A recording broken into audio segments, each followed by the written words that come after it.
Welcome to Stars TV, your behind-the-scenes look of the NSC Minnesota Stars professional soccer team. I'm your host, Scott Clayson. Well, as you know, we're in the midst of World Cup fever here, and as you also probably know, the Stars roster is chock full of international players, who of course right now are taking a vested interest in how their home side is doing in the World Cup. Over the past several weeks, Stars TV has talked with several members of the Stars and coaches to find out what the World Cup means to them and who they think will triumph on July 11th. Okay, I'm from South Africa, Cape Town, the beautiful mother city. From Medellin, Colombia, and was actually raised in Toronto, Canada.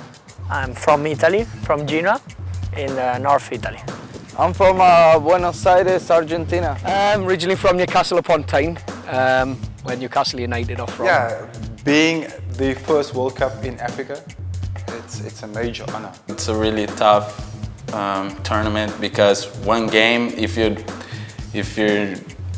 not really concentrate, one game you can be out. I had the chance to play in an under-20 World Cup, which it's just like a dream come true. And when you're young, watching these players play, you just want to make it there. There are two players specifically that I've had the pleasure of playing alongside in the under-20 national team, like Benedict McCarthy, Matthew Booth. Two outstanding guys. Another one is Rowan Fernandez, the goalkeeper. You know, so that's where I feel the connection to the team. In Argentina, it's the biggest thing you can ever imagine. I probably learned most of me world geography from watching football teams during the World Cup. I think the last World Cup is the best for me because we win, and I follow whole World Cup in Italy with my friends and with my parents. When Argentina plays in the World Cup, the government allows the kids not to go attend to school, stores close down. When Argentina is playing, the streets are really quiet, there's nobody in the streets, so it's like a holiday. It certainly helps rapport in the locker room, and I really can't express enough, particularly on this team. You know, we have an Italian player, a couple South Africans, some Liberians, Argentinian, Brazilian. I mean, it's just a really neat mix of guys, and certainly, you know, the rapport in the locker room is actually pretty good about that. I think it just shows the global scale of the game of soccer and how unique it is that you can bring guys from different cultures and they can have fun competition about the countries they're from and the pride that they have towards those countries. I mean, the boss is very much into it. I'm very much into it. When the US play, the guys are all into it. We got to put some jabs into our assistant coach who's English, and you know, it was a tie, but in a weird way it felt like a US win, and so it was a fun day for us US guys the next day to kind of get some jabs in with him. It is. Everyone's all nicey. It only seems that they'll have a go at me. I think I'm the only one that'll have a go at them lot. I think Argentina. No Italy, because in this World Cup we are not a good team.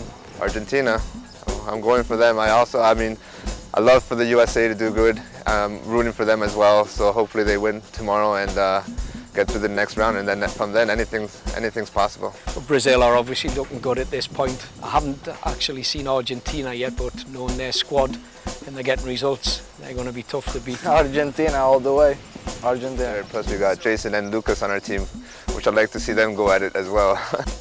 I want to see Brazil play every team that comes, but I just don't want Argentina to win if Brazil don't win.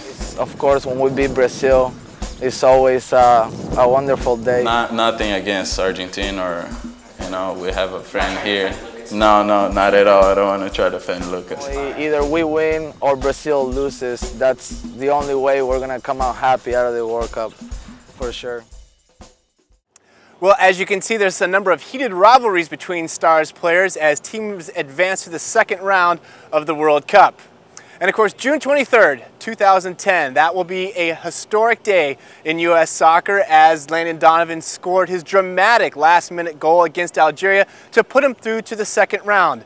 Now, one of the best things about watching the U.S. soccer here in the United States are the viewing parties. There are only 2 officially designated U.S. soccer viewing bars in the state of Minnesota, the Sweetwater Bar and Grill in St. Paul and Kieran's in downtown Minneapolis. Stars TV was at Kieran's for the big U.S.-Algeria game, had a chance to talk with Kieran's owner, Kieran Follard, about what these viewing parties are like for him and to take in the action. So let's take a look. Hey, Historically, we've always shown live sports here. We've been playing soccer, football, from Europe, Gaelic football, rugby, etc. for 16 years. And so when we came to this location and bringing in the big screen and the particular setup here, we kind of reached out to our connections in that community over the years and just chatted with them and came up with a kind of an arrangement that suited everybody, because it's a great venue for watching the live game. The US game on week last Saturday, they won against England. We had about 600 people here for that game. Every room in the place, every TV was just chock-a-block.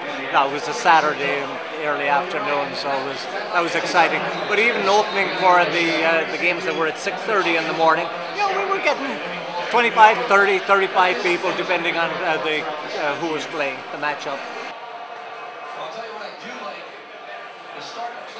Let's face it, it's a big game.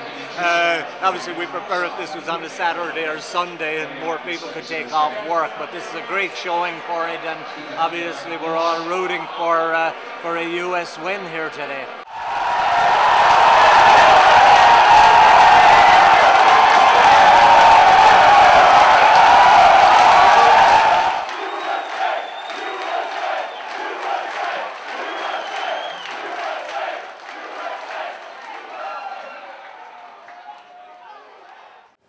Well, I'm sure Kieran's will be just as packed Saturday afternoon when the U.S. faces Ghana at 1:30 in their first match of the knockout round. Now, the Stars will also be in action on Saturday night, 4 p.m. kickoff Central Time here when they face Crystal Palace Baltimore out in Baltimore, Maryland. You can, of course, tune into that game on our website, nscminnesota.org. And that's going to do it for this week's episode of Stars TV. As always, you can find us on our website, nscminnesota.org, and I'm your host, Scott Clayson.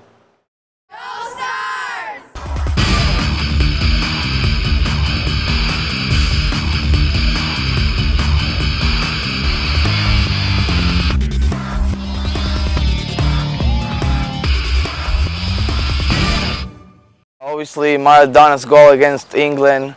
Hope Carl doesn't see this. A passionate football city, and still passionate about the brown beer. Good shot. Chris Waddle was another Tyneside lad. You think I'm ready to talk? All right.